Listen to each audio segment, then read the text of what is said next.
Hello and good morning from the Freedom of Information and Privacy Association. I'm Patrick Farnsworth, and this is Access and Privacy Online, and our first news summary of 2026.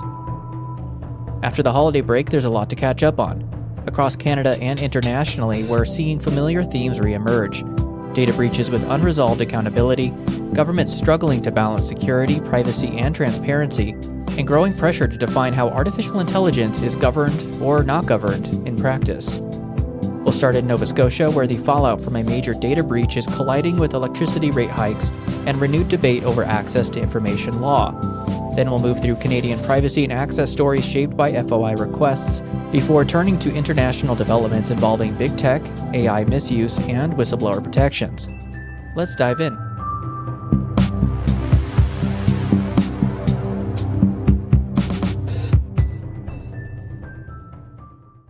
We begin in Nova Scotia, where a provincial energy board hearing is underway into Nova Scotia Power's request to raise residential electricity rates, even as the utility continues to face scrutiny over a massive data breach. According to the Canadian press, the privately owned utility is seeking rate increases of 3.8% this year and 4.1% in 2027.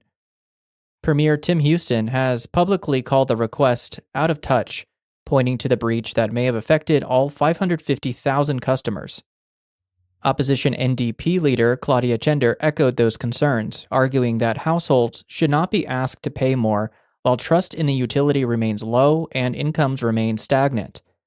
Nova Scotia Power says the increases are needed to fund a $1.3 billion plan to strengthen the grid and improve storm response. Public hearings continue in Halifax through January 16th. As part of this broader conversation, we want to give a shout out to Jim Love and David Shipley over at Cybersecurity Today, who unpack related developments. They do a great job, and we don't want to repeat unpacking the release of a new provincial report. Beyond the province trying to bury it with release over the holidays, there's an important intersection of access to information issues and the potential misapplication of exclusions in the data breach incident report with solicitor-client privilege. Their analysis is well worth a listen, and we've included a link to their coverage in the podcast show notes. Turning now to Canadian privacy, where legislation, political rhetoric, and access rights continue to collide. Staying in Nova Scotia, Premier Tim Houston has come under criticism for citing a past Freedom of Information request as justification for resisting updates to the province's privacy law.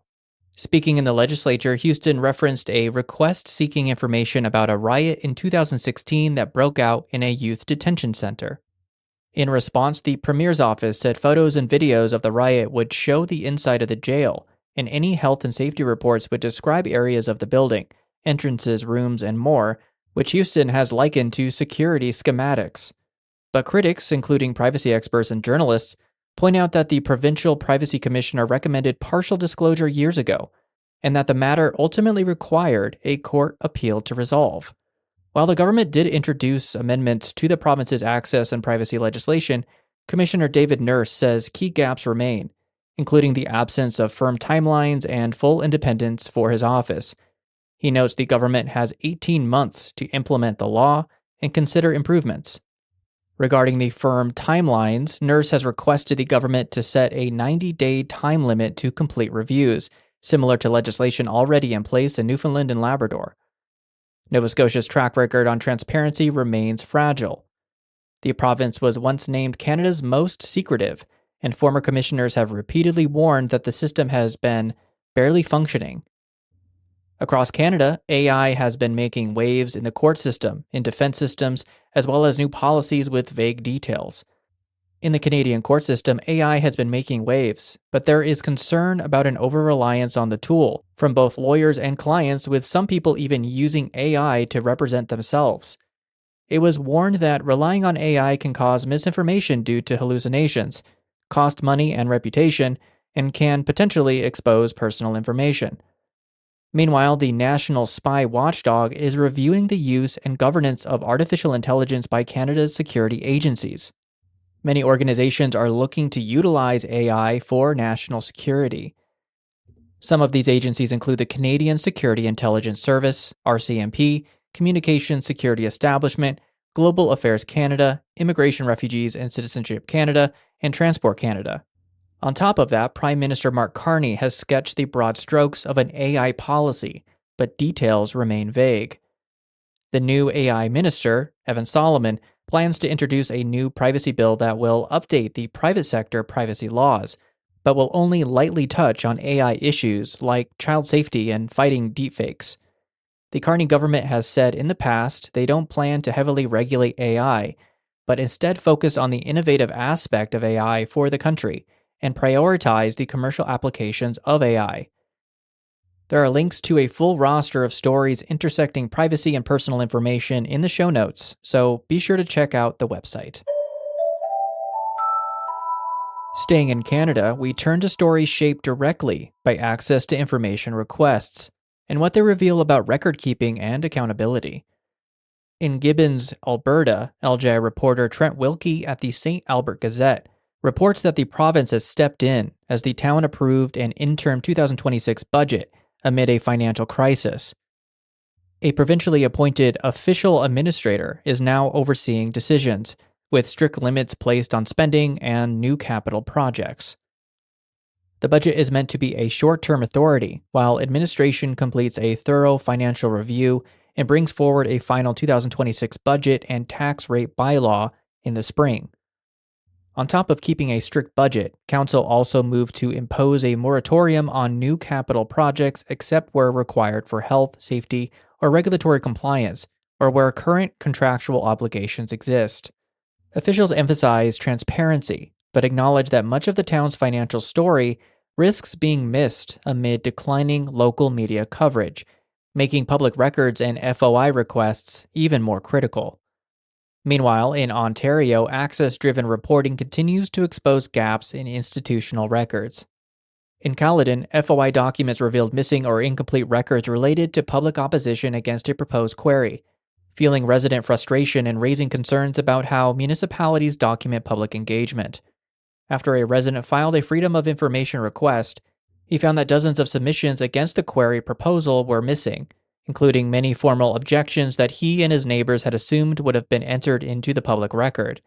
He then informed residents on an email chain and urged residents to review the partial record and check whether their objections had been logged, misattributed, or omitted entirely.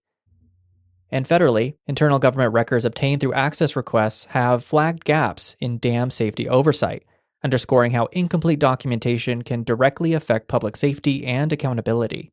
The documents revealed the Ministry for Crown Indigenous Relations and Northern Affairs Canada, or CIRNAC, has no in-house engineers to review technical plans and conduct site inspections of construction and operations. It also has no budget to hire outside experts and no formal dam safety framework. CIRNAC also cautions the federal government could face legal liability if any dams fail. Keeping on a federal level, Canada's Food Safety Agency is warning that climate change is exacerbating risks previously laid out in a 2024 to 2027 risk assessment obtained through an access to information request. The agency says infectious and particularly vector-borne diseases are strongly influenced by climate and weather. This warning comes as they are already managing a global avian flu outbreak, bovine tuberculosis cases, disease that kills off oysters on Canada's east coast, and the spreading of invasive plant pests. Finally, the communication regulator is considering changes to extend the reach of the National Alerting System.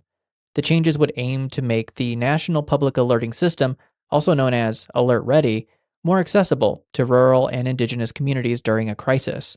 One suggestion to make it more accessible is for internet service providers to upgrade critical infrastructure and address cellular coverage gaps, especially along highways and remote roads.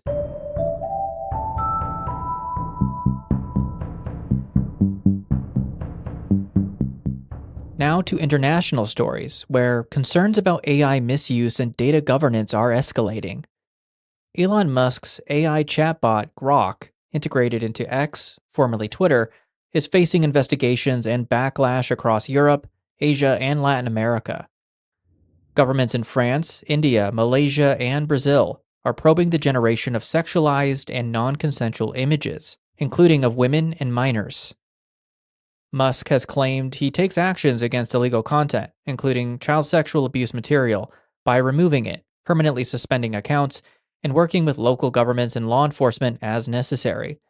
However, many countries are pushing for a more proactive approach and asking Musk to do more to rein in explicit or abusive content. European officials say this content may violate the Digital Services Act, while Brazil's data protection authorities have been asked to intervene. Lawmakers argue that the right to one's image cannot be waived through platform terms of service.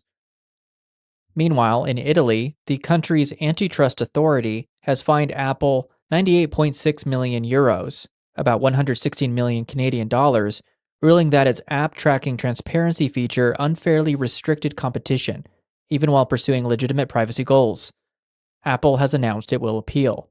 The authority didn't criticize the policy itself, but the fact that the Apple system requires third-party app makers to ask users for consent twice to comply with Europe's strict privacy rules. The concern was that it would make it harder for smaller apps to survive without charging customers. And in the United Kingdom, the government has confirmed it is investigating a cyber incident involving potential access to thousands of sensitive visa records, amid reports of hacking linked to China. The investigation began in October, and the government believes there is a fairly low risk that anyone's personal information has been compromised. The investigation started after a newspaper reported Storm 1849, a hacking group linked to the Chinese government, may have gained access to information related to tens of thousands of visas. And finally, in the United States, big tech's fast expanding plans for data centers are running into stiff community opposition. As more communities ponder building AI data centers, more residents are coming out of the woodwork to oppose these proposals. Some concerns include space, with some claiming they are proposing to build them in their backyards, as well as environmental concerns. In one town, they say they felt betrayed and lied to when they discovered that state, county, city, and utility officials knew about a proposal for a data center bigger than the Mall of America an entire year before the city, responding to a public records request and released internal emails that confirmed it.